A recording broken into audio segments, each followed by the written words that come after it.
Merci d'être là ce soir, mesdames, messieurs. Bonsoir et bienvenue dans Regard sur votre émission qui va élaborer plusieurs sujets d'actualité qui restent rythmés par le dialogue mais aussi par le processus électoral. Le regard de ce soir s'est rapporté sur Steve Mbikaï. Il est président du Parti travailliste, vous le connaissez, mais aussi initiateur de la nouvelle classe politique et sociale. Bonjour, monsieur Mbikaï, et bienvenue. Bonjour Barbara, merci.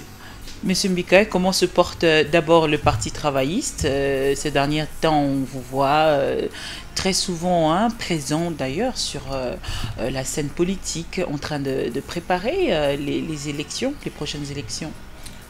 Oui, le Parti travailliste se porte très bien. Nous sommes au four au moulin parce que nous sommes en train surtout d'éduquer la population. C'est-à-dire que j'ai conçu des émissions, donc une émission qui s'appelle Écho des nationalistes, qui passe chaque jour et qui va passer pendant toute une année, chaque jour, sur certaines radios et bientôt sur la télévision, pour éduquer le peuple au patriotisme, au nationalisme.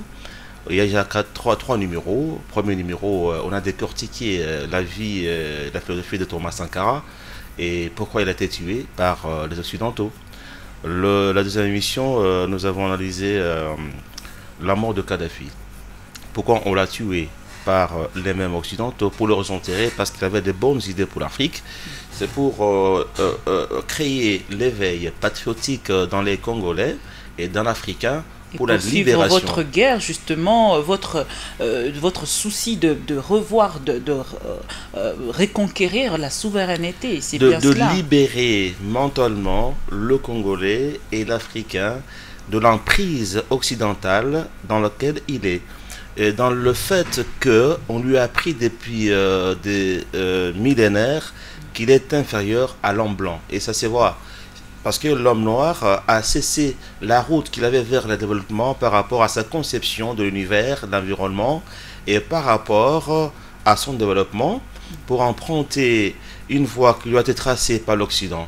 Et dans cette voie, l'Afrique ne s'est pas s'y retrouver. Elle est devenue aujourd'hui une société de consommation, sans conception, sans production, de consommation. Parce qu'on est déjà dérouté par rapport à notre spiritualité, notre culture, par rapport à l'homme blanc, nous sommes dans le devoir maintenant de tout faire pour le rattraper. Et pour le rattraper, d'après la nouvelle classe politique et sociale, il faut importer l'essentiel. Parce que tous les gouvernements que nous avons ici, au Congo, même partout ailleurs en Afrique, importent tout de l'Occident. Même le riz de l'Inde, les aiguilles, même l'âme des rasoirs, on importe tout sauf l'essentiel.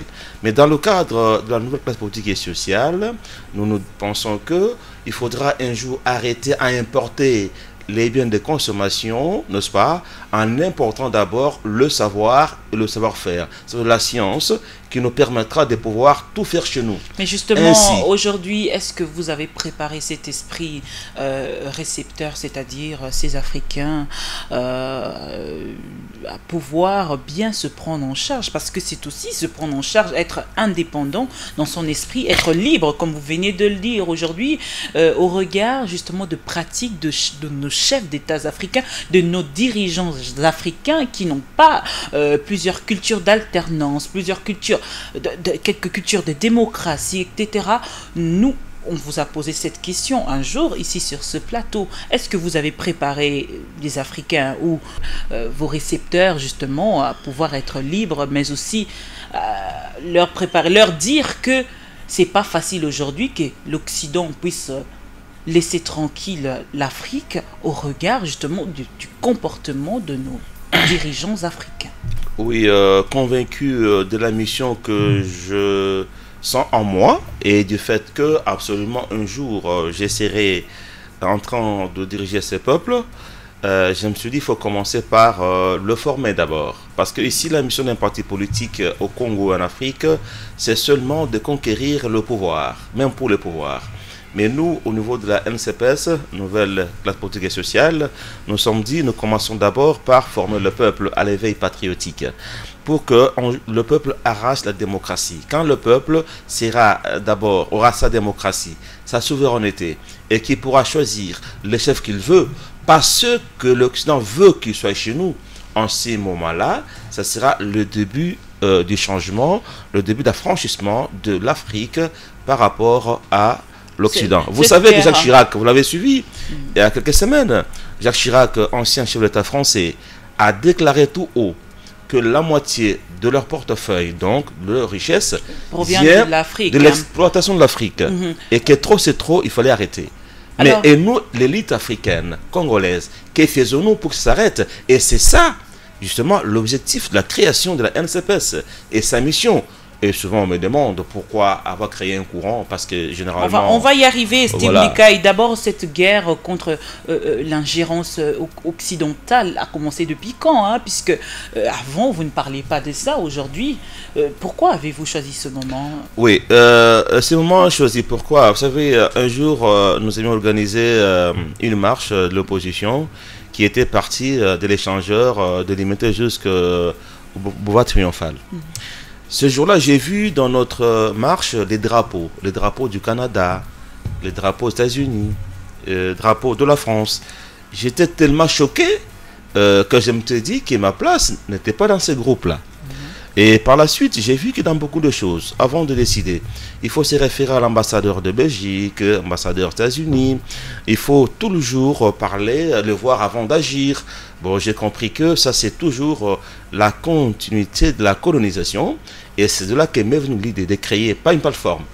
Parce que plateforme ici, c'est quoi? C'est l'ensemble des personnes, des arrêtés des partis politiques. On va parler, on va parler de votre courant tout à l'heure, Steve Bikaï. Vous êtes aujourd'hui, au regard de la situation au Burundi, êtes-vous pour ou contre? Parce que Pierre Nkurunziza, qui annonce de briguer un troisième mandat, d'ailleurs, il y a 4 jours, il a dit que c'était son tout dernier mandat, qu'il n'y aurait pas un 4e mandat.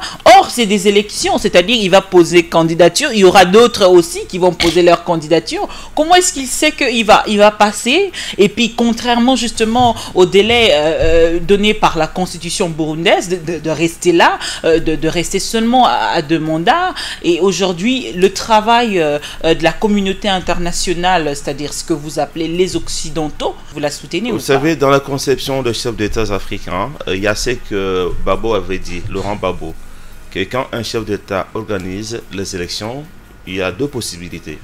Soit il les gagne, et soit il les gagne. Donc dans tous les cas, il doit les gagner. Et c'est ça qui est dans la tête de Pierre Nkurunziza. Oui. C'est ça son nom. Donc quand il organise les élections, c'est soit il gagne, soit il gagne. Dans sa tête, il n'y a pas une possibilité de le perdre. Et moi, je soutiens... Comme disait aussi le regretté Omar Bongo, on n'organise pas les élections pour le perdre. Voilà. Hein. C'est la même chose. Hein. Alors moi, je soutiens à 100% le peuple burundais pour qu'il continue à tout faire pour chasser ses présidents s'il ne veut pas comprendre que le peuple est souverain. Donc les présidents africains, en tout cas, font la honte de l'élite africaine, parce qu'ils ont tendance à confondre le pouvoir coutumier, des chefs coutumiers, et le pouvoir d'État. Le pouvoir d'État n'est pas familial. Nous ne sommes pas dans des monarchies en Afrique. Mais la Cour constitutionnelle, la Cour constitutionnelle du Burundi a tranché, c'est-à-dire que la Cour constitutionnelle a affirmé que Pierre Nkurunziza était justement valable et donc il pourrait briguer un 3e mandat. La Cour constitutionnelle peut avoir raison ou pas, mais elle ne peut pas avoir raison face au peuple. Parce que le peuple est souverain. Et les droits qu'ils disent, ils doivent le dire au nom du peuple aussi. Et justement, ce peuple qui n'agit pas souvent, d'ailleurs souvent par sa propre initiative, hein, généralement il y a une main noire cachée derrière, c'est-à-dire suivez mon regard, c'est souvent les Occidentaux qui poussent ce peuple. On a vu au Burkina Faso, quand l'Occident décide et tout, cet Occident aussi joue un rôle dans la manipulation du peuple, et la suite a toujours été catastrophique. Non, parce que je vous ai dit que jusqu'à aujourd'hui, les chefs d'État africains, ceux que vous appelez chefs d'État et que moi j'appelle les directeurs des prisons, ce sont les capitales des prisons, parce que nous sommes dans une prison dans laquelle on nous a mis par les Occidentaux et qui place à la tête des directeurs des prisons que vous appelez chefs d'État. Et l'opposition africaine lutte aussi en allant voir les mêmes maîtres occidentaux pour remplacer à la tête de la prison, ce qui n'est pas la démarche d'un NCPS. Nous voulons maintenant que le peuple ne soit pas manipulé du tout et qui s'impose. Et dans le cas du Burundi, je suis convaincu que si le président persiste, soit il sera chassé par la rue, soit il sera chassé par les canons. Dans tous les cas, je suis persuadé qu'il y a eu déjà des accords d'Arusha en 1998. Il était là suite aux accords. Aujourd'hui, est-ce qu'il pourrait aussi procéder à la même démarche, c'est-à-dire faire une sorte de dialogue avec l'opposition burundaise? Moi, je pense qu'il doit quand même suivre l'exemple du Congo. Vous voyez, le Congo, au Congo, l'opposition avec le peuple ont arraché toutes les victoires. Il faut féliciter aussi le camp d'en face, féliciter aussi le président Kabila d'avoir compris qu'avec avec le peuple, on ne peut pas faire un bras de fer qui dure pour avoir reculé par rapport à toutes les tentatives qu'il y avait ici de vouloir maintenir le président au pouvoir au-delà de 2017, avoir d'autres mandats. Coup de chapeau à l'opposition congolaise et coup de chapeau aussi à la majorité qui a compris que face au peuple, il ne fallait pas continuer à être téméraire. Et au Burundi aussi, je pense que ce chef d'État finira par comprendre que mieux vaut partir avec honneur.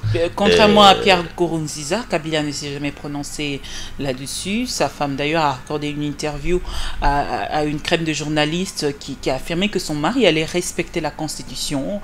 Cela ne vous rassure pas toujours? Non, mais je vous ai dit que c'est une bonne chose qu'il ait compris que les Congolais, en tout cas, ne veulent pas du tout de la monarchie, pas des rois télé. Et que je pense que dans le cas du président Kabila, il a tout enterré, vu son âge, à entrer dans l'histoire par la grande porte et continuer à jouer un grand rôle au pays. Parce que vu son âge, le jour où il va partir par une élection démocratique dans le délai l'année prochaine, il va devenir un très grand homme parce qu'il sera le premier chef d'État congolais à quitter calmement le palais présidentiel, aller dans sa résidence privée et protégé par la nation. Et en tant que père de la nation, justement, par ses prérogatives constitutionnelles, il doit aussi assurer une bonne alternance derrière lui. Après lui, ce serait qui aujourd'hui? Parce qu'on connaît l'opposition, comment est-ce qu'elle est divisée aujourd'hui, partagée. Donc, on ne sait pas aujourd'hui qui sera juste après Kabila. Il doit aussi rassurer qu'il y aura une bonne alternance. Après lui, dans sa famille politique aujourd'hui, il n'y a pas encore des dauphins. C'est quelque chose qui n'a même pas été inscrit dans la charte de la majorité. À l'opposition non plus aujourd'hui. Le peuple congolais doit-il faire confiance en qui? C'est ça le problème. Le problème de qui va le remplacer côté opposition n'est pas son problème. N'est pas son problème. Ça, c'est notre problème. Son problème à lui, c'est d'organiser sa famille politique pour qu'après lui, l'un de sa famille gagne. Et nous organisons aussi. Qui vous a dit que l'opposition était divisée? J'ai jamais compris cette assertion. On est divisé comment? Parce que nous défendons tous pratiquement la même position face au régime. À la différence que l'opposition nationaliste, qui est incarnée par la NCPS, elle a deux combats. Le combat contre le régime en place et le combat contre les maîtres occidentaux. Mais justement, vous ne pensez pas que vous êtes parmi justement ceux-là qui viennent mettre du désordre, troubler l'opposition finalement? Vous donnez l'impression d'être unis, mais vous venez encore créer votre courant. Vous ne voulez même pas qu'on appelle ça plateforme, courant. C'est quoi la différence finalement? Mais la différence, c'est que les plateformes que vous connaissez ici, et je peux vous demander, dites-moi un peu, quelle est la pensée défendue par telle plateforme? Il y en a 40, 50. Vous verrez qu'il n'y a aucune idée autour de laquelle les gens sont unis. Tout simplement, c'est pour parler des hommes. Soit on est contre Kabila, soit on est pour Kabila. Tout simplement. Vous demandez aux gens qui viennent au débat, dans une émission, bon, ne parlez pas de votre adversaire. Parlez politique. Vous verrez que les gens n'auront pas à dire. Alors nous, chez nous, nous sommes courants. Pourquoi? Parce que nous sommes unis autour d'une philosophie, autour d'une idéologie qui part d'abord de l'idéologie défendue par le Parti travailliste, qui est le socialisme africain, qui veut que nous puissions puiser dans l'organisation traditionnelle africaine ce qui était de bon pour le moderniser, n'est-ce pas, pour le bien-être collectif, et aussi la philosophie qui veut que nous soyons affranchis de la domination occidentale, de combattre toute dictature intérieure et combattre la domination occidentale. Donc nous sommes une opposition, l'opposition nationaliste, donc c'est une opposition pro-Congo, pro-Afrique, n'est pas une opposition pro-Occident. Alors cela étant, l'unité organisationnelle est impossible avec une opposition pro-Occident. Mais il peut y avoir une unité d'action. Exemple, quand si on veut faire une démonstration populaire contre le pouvoir, on peut se réunir pour traiter de la question et agir ensemble. S'il faut désigner un candidat consensuel à l'élection présidentielle, on peut se concerter avec tous les courants. Mais sur le plan de la vie quotidienne, idéologique, si une opposition pro-Occident s'est réunie, donc, pour aller, aller par exemple, prendre les idées d'un ambassadeur des États-Unis avant de poser une action. Et si Steve Mbika est là, les gens seront gênés. Vous comprenez? Et dans ces conditions, c'est pas possible. Mais quand c'est une action nationale, cela est parti commune, depuis qu'on vous a pas invité partir aux États-Unis. Hein, il faudrait le dire. Hein, vous étiez resté ici presque seul. Aujourd'hui, Steve Mbika, vous avez parlé d'action. C'était juste une parenthèse. Je ne pouvais pas réagir là-dessus, Steve Mbika. Vous savez que essayez moi, de vous surpasser un peu, Steve je n'encaisse pas comme ça. Hein. Allez-y. J'encaisse et puis je donne le coup aussi. Allez-y. Donc ça, c'est une façon de faire la caricature de mon combat. Je vous ai donné l'historique de comment j'ai commencé à avoir l'idée de créer le courant nationaliste dans l'opposition. C'était bien avant ce tourisme qui a été effectué aux États-Unis, parce que pendant ce temps-là, j'ai revenu aux États-Unis et du Canada, mais dans le cadre privé. Donc on ne peut pas faire une corrélation entre le combat noble que nous avons engagé pour libérer notre peuple, lui donner sa vraie indépendance avec des petits trucs du genre aller voir un retraité aux États-Unis, ça c'est une promenade de santé qui n'a pas d'importance. On va évoluer. Oui. Vous avez parlé justement des démarches collectives lorsqu'il va s'agir des actions que vous devez mener dans l'opposition politique. Aujourd'hui, on parle dialogue qui domine d'ailleurs. Cette question est en train d'être débattue sur presque toutes les bouches. Mbika aujourd'hui, ce sera aussi une action collective que vous allez mener en allant dialoguer avec Kabila. Oui, moi je pense que ça doit être une action collective dans l'esprit, parce que chaque courant, il y a deux courants, vous le savez, donc le courant nationaliste pro-Congo, pro-Afrique, il y a l'autre courant. Donc on doit se présenter à la table de négociation en tant que deux courants. Bien sûr, il y a des points sur lesquels on doit défendre des positions communes. Donc là, je suis d'accord. S'il faut monter stratégie ensemble contre le camp d'en face, je suis bien d'accord. Mais il y a des approches peut-être sur lesquelles on n'est pas d'accord. Là, chaque camp peut défendre ses idées. Le mal ici, c'est de défendre des positions pro-pouvoir. Mais tant que tout le courant défende des positions qui consistent à voir l'alternance, à faire partir à la différence que le combat de la NCPS, c'est un combat des idées.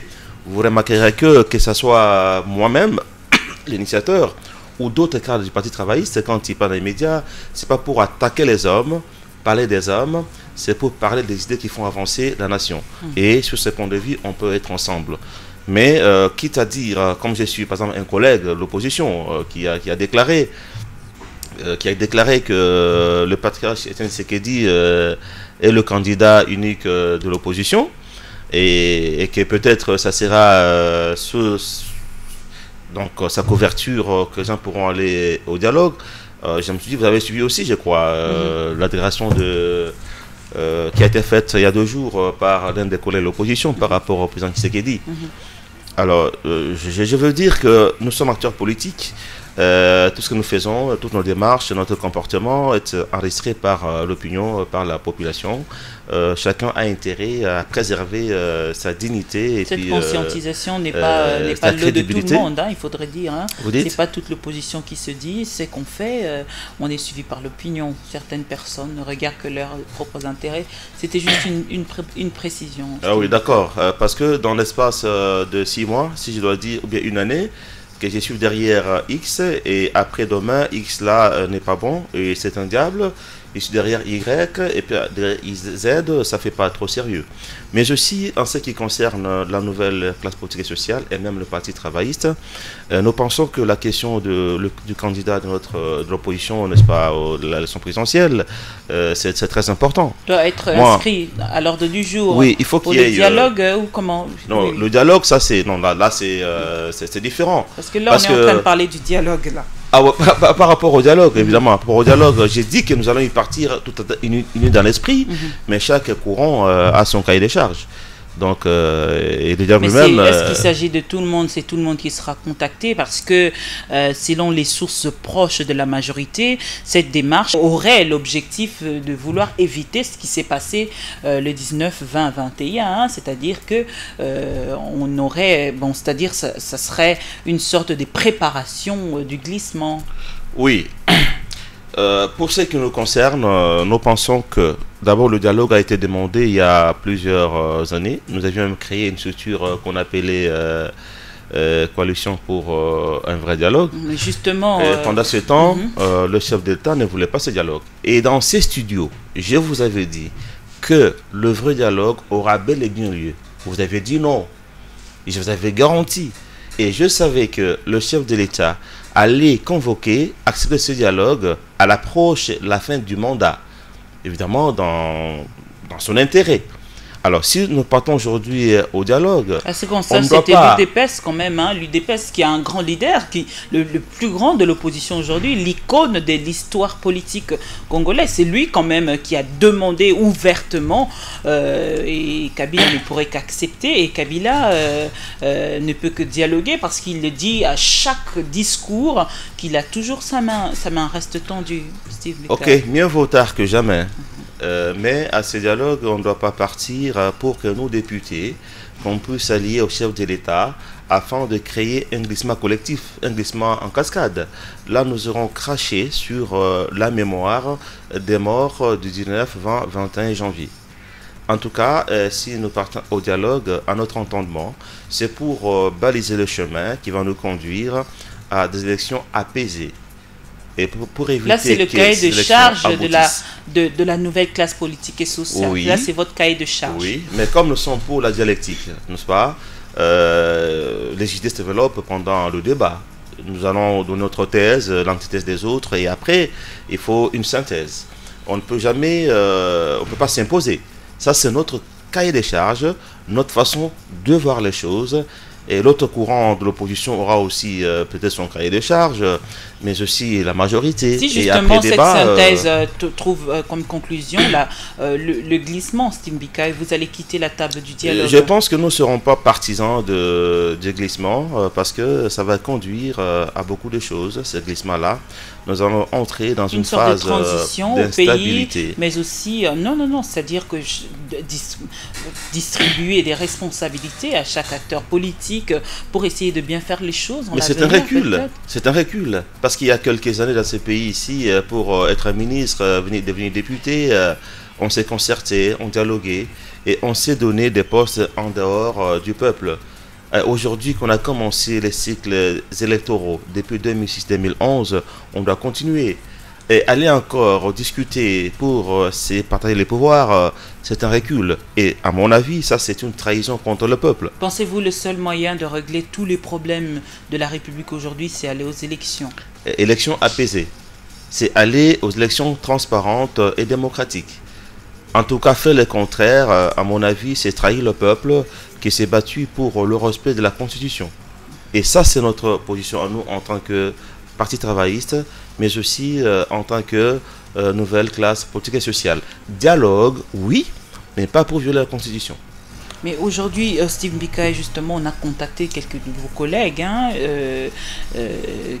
l'UNC, l'UDPS, le MLC, et quelques groupes parlementaires. Vous, personnellement, avez-vous reçu cet appel de l'émissaire de Kabila? Je cite M. Kalev.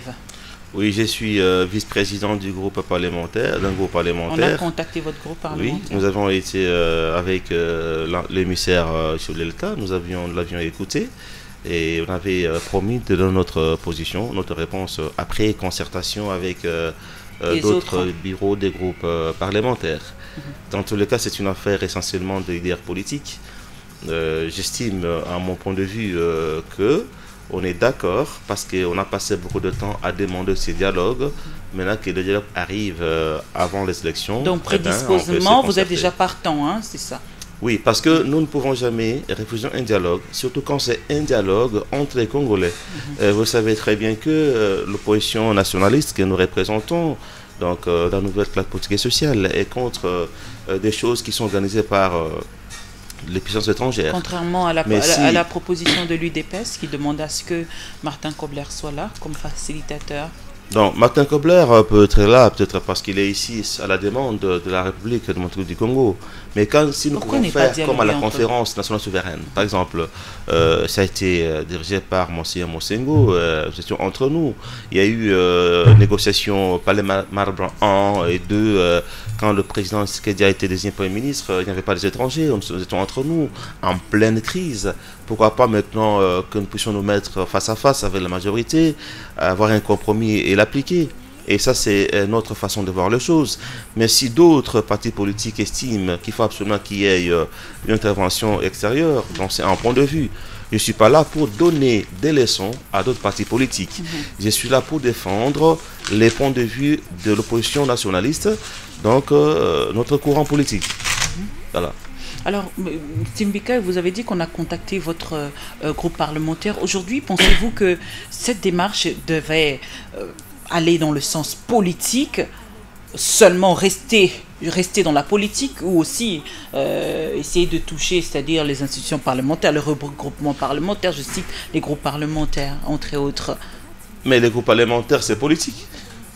Alors, si on a contacté des leaders des partis politiques, et comme tout de s'est peur fait... que des autres soient peut-être choqués, hein? C'est-à-dire, aujourd'hui, si on a contacté le président du groupe parlementaire UNC Allié et le vice-président, ce serait seulement les deux, en tout cas c'est ça le format du dialogue, hein, qui vont aller représenter le groupe parlementaire, et les autres alors? Non, on n'est pas encore au niveau de qui doit aller et qui ne doit pas aller. Moi, personnellement, j'avais dit à l'émissaire... Mais c'est comme ça que ça va se passer. Dans mon entendement, j'avais dit à l'émissaire, le chef de l'État, que il fallait commencer par ceci lors des concertations, ça aurait réussi. C'est-à-dire contacter d'abord dans l'informel les acteurs politiques, arracher le principe du dialogue et créer une commission préparatoire de ces forums et qui va même proposer le cahier de charges, le point à traiter. Et, si possibilité il y a, préparer un projet de décret à faire signer au président de la République, un décret qui est discuté par cette commission préparatoire. En ces moments, c'est un dialogue qui est préparé ensemble, à la différence des concertations qui étaient préparées par un seul camp. Et c'est le point de vue que moi je donnais à l'émissaire chef de l'État. Et maintenant, on attend voir. Et il avait l'air d'accord ou pas? Non, lui, écoutez, parce qu'il était envoyé par le chef de l'État et il n'avait pas à nous donner des réponses sur place. Il a retenu ce qu'on lui a dit et on attend voir les prochains jours. L'essentiel pour moi est que ça soit un dialogue... Quand vous parlez, s'il vous plaît, Simbika, et quand vous parlez des acteurs politiques, on devait contacter, c'est-à-dire personnellement, choisir des acteurs politiques majeurs qui ont de l'influence sur l'opinion, il faudrait le dire, Simbika, parce que l'objectif serait aussi d'éviter ce qui est arrivé au Burundi, d'éviter ce qui est arrivé les 19, 20, 21 janvier, et justement ce qui était arrivé là, il y avait des acteurs, des principaux acteurs politiques qui étaient derrière ça. D'ailleurs, il y avait un géniteur de la loi électorale qui était aussi derrière ça. Donc voilà, c'est ce que vous voulez dire, c'est-à-dire les principaux acteurs politiques. Oui, quand on parle de sensibilité politique, il faut voir, à mon entendement, tout groupement politique qui a au moins un représentant à l'Assemblée nationale, parce que là, c'est une portion de la population qu'il a envoyé là-bas. Alors, si on veut avoir une concertation, un dialogue réussi, inclusif, j'espère que tous les groupes, plateformes, regroupements qui ont au moins un élu national, en principe, on doit les consulter. Mais ces critères devraient, à mon avis, être harmonisés dans une réunion de deux parties. Mais ce qui est vrai est que le mieux serait que ça soit inclusif et non pléthorique. Pas trop de personnes mais quand même que toutes les sensibilités soient représentées. Très bien. Voilà. Donc les acteurs, les principaux acteurs politiques, Timbika, je voudrais vraiment qu'on puisse être clair là-dessus parce que c'est très important. Ça dépend d'abord de ce qu'on entend mais pas par beaucoup des gens, c'est-à-dire que toutes les sensibilités soient représentées, pas seulement par 20, 40 personnes. Ok, et qu'on n'aille pas prendre les gens qui n'ont rien à voir avec le point politique, et comme on le fait souvent ici. Quelqu'un qui fait ses champs, on va le prendre, l'amener dans, au lieu de travailler, d'amener dans des affaires qu'il ne comprend pas, parce que chacun a son métier. Au Congo, tout le monde veut faire tout. Vous allez voir un menuisier faire des leçons à un comptable faire des leçons à un journaliste faire des leçons à un politicien. Non, mais chacun a son travail. Et chacun a des principes appliqués par rapport à ce métier. Voilà, donc moi je crois. Et puis quand on dit acteur majeur, il faut définir le terme acteur majeur, c'est quoi? Parce que c'est vous qui avez posé la question. Acteur majeur, c'est quoi? Comment vous comprenez cela? Allez-y. Non, parce que c'est vous qui l'avez dit. Non, moi j'ai dit que je vous ai dit que il faut associer toute sensibilité qui a une certaine emprise sur la société. Très bien. Et quand déjà un parti politique, un groupement politique a ne fût-ce qu'un élu, c'est autant des personnes qui représentent, n'est-ce pas, à l'Assemblée nationale. Ok, il faudrait qu'il ait son mot à dire en ce moment-là. Et si il y a des plateformes, par exemple aujourd'hui, il y a d'abord deux courants pour l'opposition. Il y a notre courant nationaliste.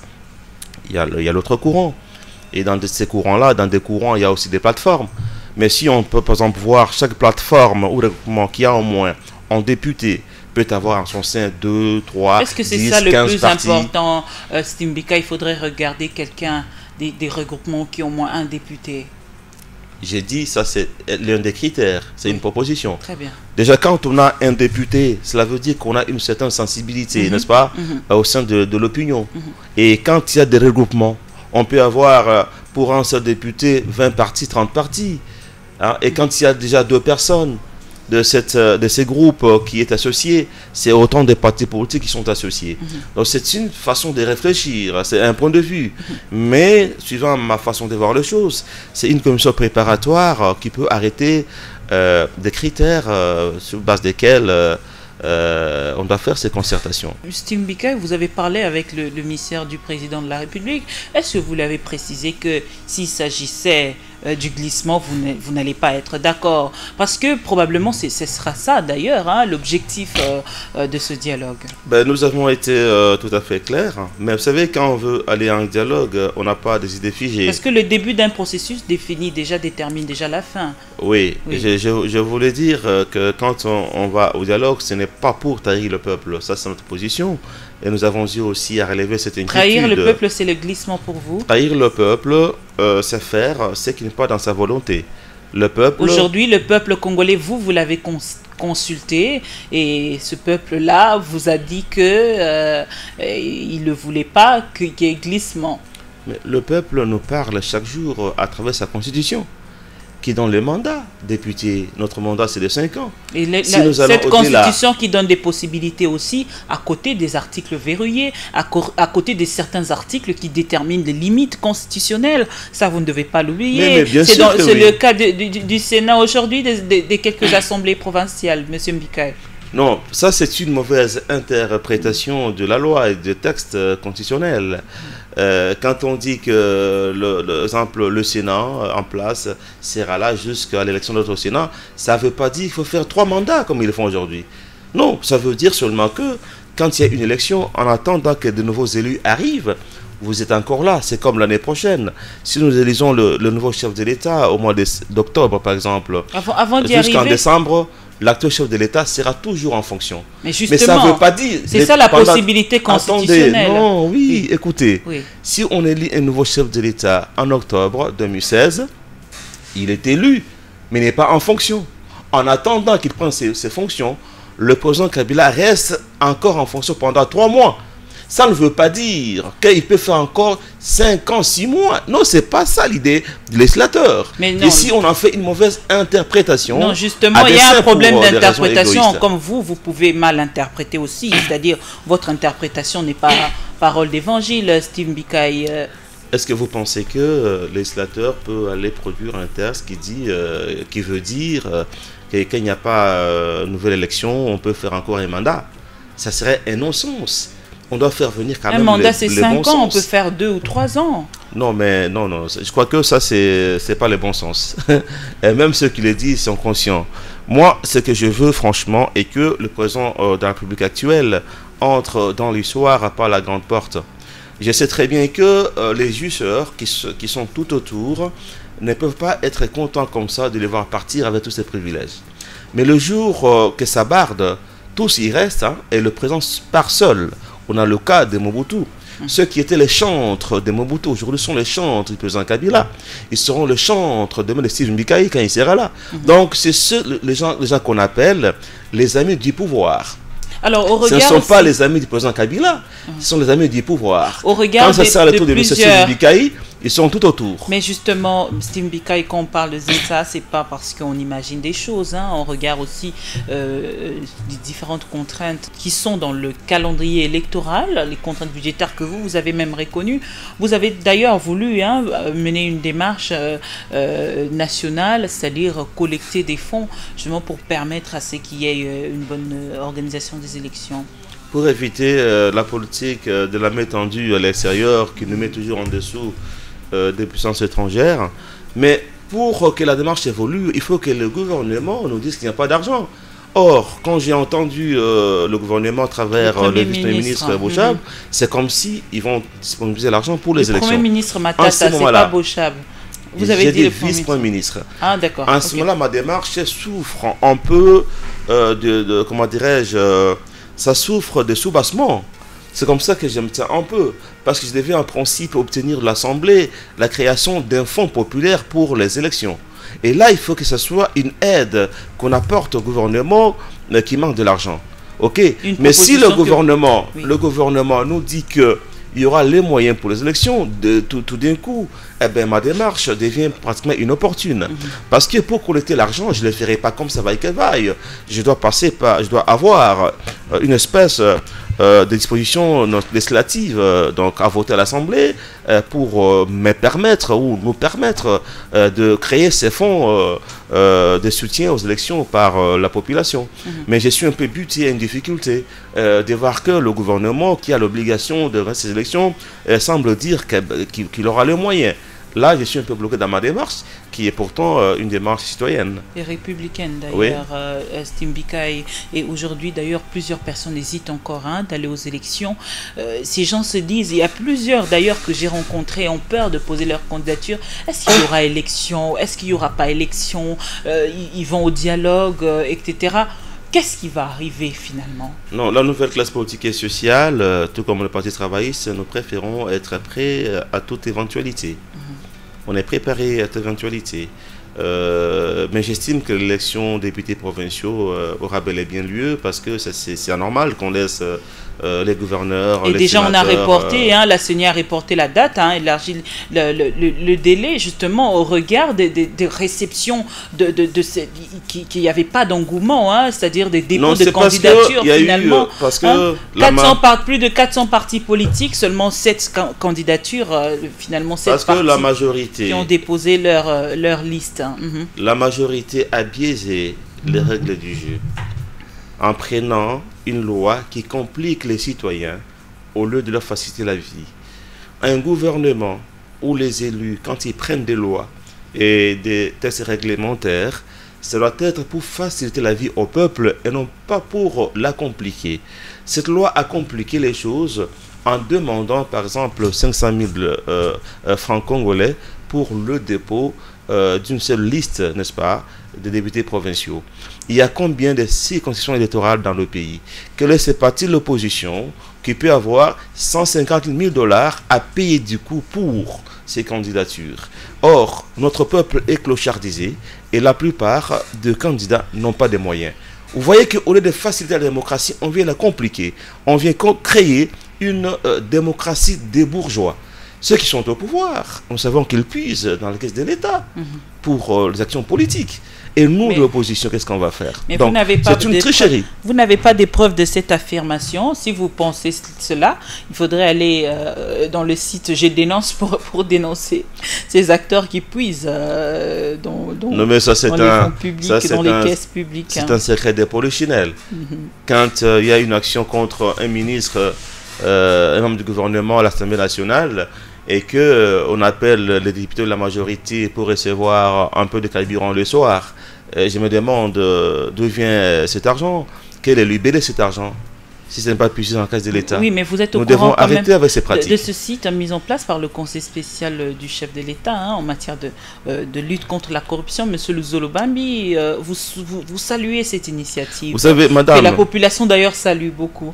Madame, moi j'aime la comédie. Quand je suis à la télévision... les gens comme Essobé pour nous faire rire et tout ça. Je pense que c'est dangereux quand cette comédie devient un peu une spécialité politique. Je préfère que le théâtre, je le suive chez moi à la maison pour me détendre. Mais quand ce théâtre se prolonge dans la vie politique, ça devient dangereux.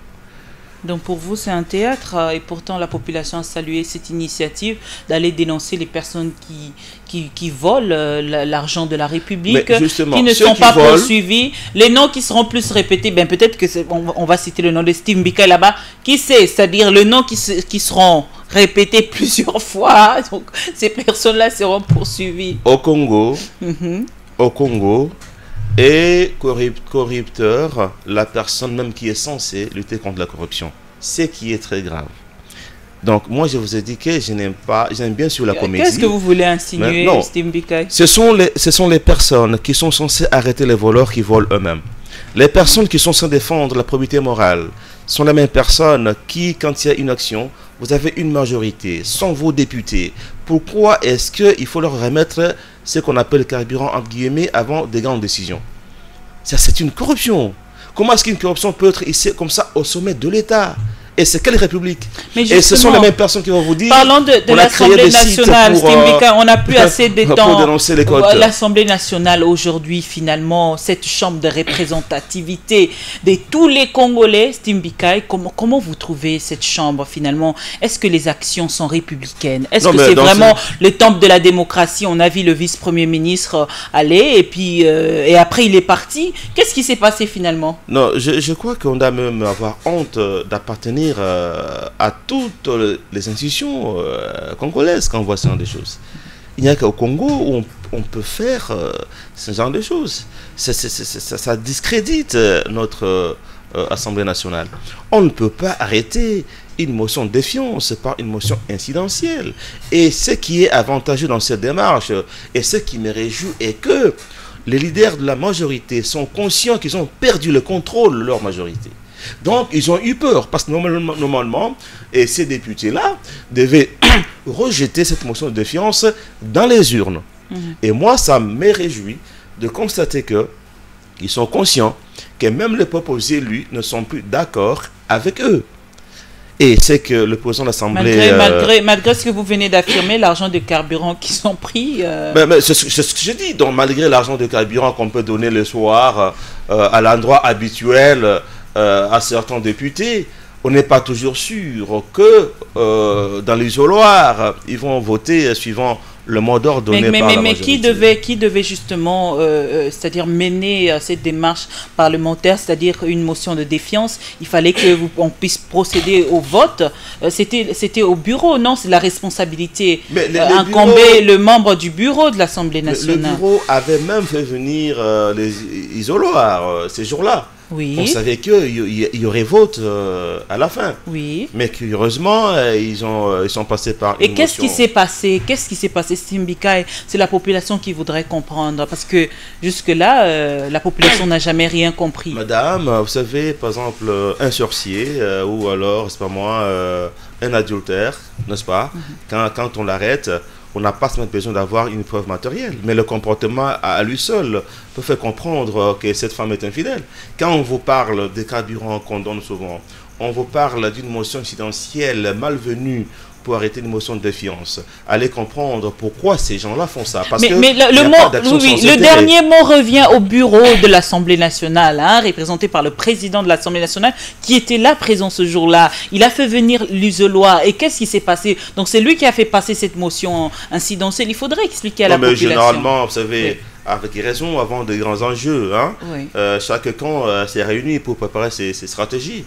Et quand le camp de la majorité s'est réuni pour préparer ces séances-là, eh ben, le président de l'Assemblée, en tant que chef de la MP, il est là. Non, là, il est président de l'Assemblée nationale pendant qu'il est à l'Assemblée nationale. Bien sûr, mais à l'endroit où on donne le carburant, là-bas, il n'est pas président de l'Assemblée nationale.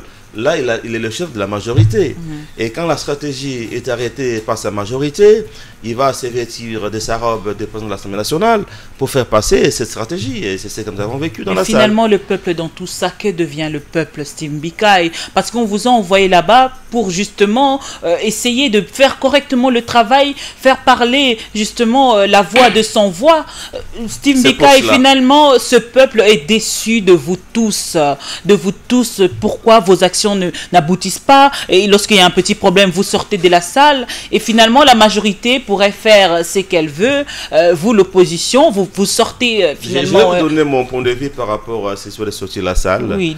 Moi, l'importance aujourd'hui de siéger à l'Assemblée nationale, est-ce qu'il y a encore cette importance-là, la nécessité? Moi, je sors de la salle par solidarité, mais je ne suis pas d'accord de sortir, parce que finalement, ça devient du théâtre. Ça devient du théâtre, parce que quand carrément. on sort le lundi, on rentre mardi, rien n'a changé. Moi, c'est théâtral, ça. Mais si je reste dans la salle, qu'est-ce qu'on va dire? C'est une est corrompue. Voilà. Et c'est pour ne pas gêner l'opinion que moi, je sors. Mais oui, il y a eu votre collègue Franck Diongo qui était resté, qui n'a même pas voulu signer parce qu'il sait comment ça finit. Finalement, pourquoi aller à l'Assemblée nationale? Pourquoi faire? Finalement, aujourd'hui, on donne raison à Étienne Tshisekedi qui a exhorté quelques députés de ne pas siéger. Ça n'a pas de sens. Dans tous les pays, il y a toujours une opposition, une majorité. Mais pourquoi la démarche de l'opposition n'aboutit jamais? Parce qu'il y a la majorité parlementaire, la majorité présidentielle qui constitue la majorité parlementaire qui bloque toujours. Pourquoi? Et c'est vous toujours qui sortez, c'est vous toujours qui sifflez. Après vous êtes fatigué, vous sortez. Finalement, comme vous venez de dire vous-même que c'est du théâtre, finalement. Dire aux gens de ne pas aller à l'Assemblée parce qu'on est minoritaire, à mon sens, ça ne tient pas trop debout. Parce que dans tous les pays, il y a toujours une majorité au Parlement et une minorité. Et généralement, la majorité fait passer ses positions, c'est normal. Mais ici, on fait passer les positions dans l'immoralité. Et c'est ce que je dénonce. C'est tout à fait normal qu'une majorité impose sa loi à la minorité, mais ça doit se faire suivant les règles de l'art. Or, ce n'est pas le cas avec cette majorité, justement. Alors, il appartient au peuple de juger. Et si nous avons, nous, créé cette nouvelle classe politique, c'est justement pour chercher à avoir beaucoup d'élus afin de pouvoir faire changer les choses. Mais ce que je désapprouve, c'est de solidariser automatiquement de l'opposition dans la salle. Quand l'opposition a levé une option et suis minoritaire, je me rallie à la majorité et je sors. Je ne peux pas défier mon camp politique à l'Assemblée pour rester dans la salle. Mais aussi, quand il y a initiative politique à l'Assemblée, il faut consulter tout le monde. Un homme politique n'est pas d'accord de suivre des positions auxquelles il n'a pas participé. Quelqu'un peut aussi rester dans la salle parce qu'il n'a pas été consulté par cette initiative. Il ne faut pas croire toujours que parce qu'un député n'est pas sorti, il a trahi ou il est corrompu. Ça peut être une façon de réagir contre la tendance hégémonique de ces gens. Par exemple, actuellement, vous verrez un groupe de quelques partis politiques se réunir, faire la déclaration et engager toute l'opposition. C'est une tricherie. Nous avons aujourd'hui trois tendances à l'opposition. Il y a trois courants. Il y a le courant pro-Afrique et pro-Congo, courant nationaliste, la nouvelle classe politique et sociale, la NCPS. Il y a l'UDPS qui est là. NCPS avec le Parti travailliste et certains partis politiques. Et nous avons aussi l'autre courant qui est dirigé par le président Vital Kamerhe. Et nous avons l'UDPS qui est là. Et tous ces courants, avant de prendre une position commune de l'opposition, il faut les consulter. Quand vous prenez une position sans consulter la NCPS va rejeter cette position. parce qu'il n'a pas été là et qu'on n'est pas les tenants et les aboutissants. Et quand il y a contradiction, il ne faut pas tout de suite penser tel est acheté, tel a trahi. Il faut savoir comment est-ce que la démarche a été initiée pour rassembler tout le monde. Parce que personne à l'opposition ne peut dicter sa loi à personne. De la même façon que je refuse la domination occidentale sur le Congo, je refuse aussi la domination du Parti travailliste, la domination de la NCPS par d'autres courants de l'opposition congolaise. C'est clair et net. Honorable Mbikaï, aujourd'hui, qu'est-ce que le peuple pourrait retenir de vous, c'est-à-dire vous les élus de la législature 2011-2016? Ce peuple qui a été déçu plusieurs fois. Le peuple est déçu parce que il y a une majorité qui joue contre le peuple. Le peuple doit savoir qu'il y a toujours une minorité dans toutes les assemblées et que la responsabilité incombe à ceux qui ont la majorité et qui la gèrent mal et qui prennent des positions contre la volonté populaire. Et pourquoi vous êtes là, vous? Vous n'avez pas une part de responsabilité? Parce que nous devons prendre le peuple à témoin pour crier et dénoncer, pour qu'il sache ce qui s'est fait, pour que le mois venu, le peuple puisse trancher et sanctionner. Si nous ne sommes pas là, on va boutiquer les choses que le peuple n'aura pas à connaître. Et même quand on prend des initiatives contre la majorité, même quand on sait que ça va échouer, cela, c'est pour toujours prendre encore une fois de plus le peuple à témoin pour qu'il sache comment est-ce que le pouvoir est géré. Et parce qu'on va terminer, il y a beaucoup de choses à dire. On demande toujours aux gens de nous contacter après pour continuer le débat citoyen, n'est-ce pas, en nous appelant. Ils peuvent appeler l'ANCPS au 085 083 66 62.